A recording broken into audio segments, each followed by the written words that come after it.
उमर अता बंदयाल शराफत से इस्तीफा दे दो और घर जाओ, वरना तुम्हें ये कौम बहुत बुरी तरह कटहरे में खड़ा करने वाली है।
आखिरी बात, उमर अता बंदयाल शराफत से इस्तीफा दे दो और घर जाओ,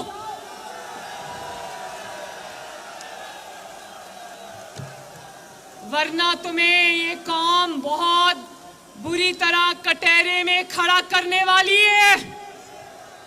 और अब सिर्फ शराफत से घर नहीं जाना, कौम की वो मराद जो उसने अपना पेट काट के तुम्हें दी, वो तनख्वाह जो तुम महीने की लाखों में मिलियंस में लेते हो, तुम्हें खून पसीने की कमाई से कौम ने इसलिए दी थी कि तुम अपने फैसलों से कौम का बेड़ा गर्क करो।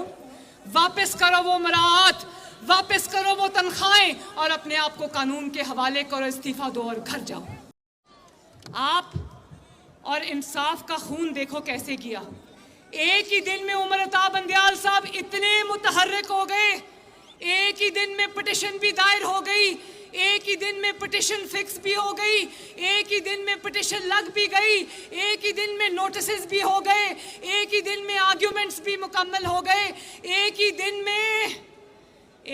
दिन में बरसात की तरह जमानतों की बारिश भी हो गई और उसी दिन में रिहाई भी मिल गई। और सिर्फ रिहाई नहीं मिली, मर्सिडीज बेंज में बिठा के उसको इस अदालत से रुखसत किया गया।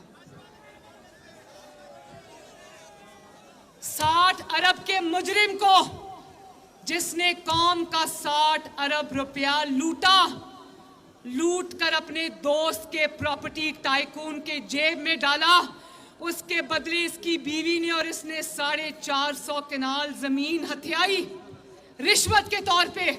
और कहता है वो तो मेरी काबीना का फैसला है। किस किस को याद है कि इसकी काबीना ने खुद कहा कि हमें सिर्फ बंद लिफाफा दिखलाया था, हमें नहीं पता उस लिफाफे के अंदर क्या था।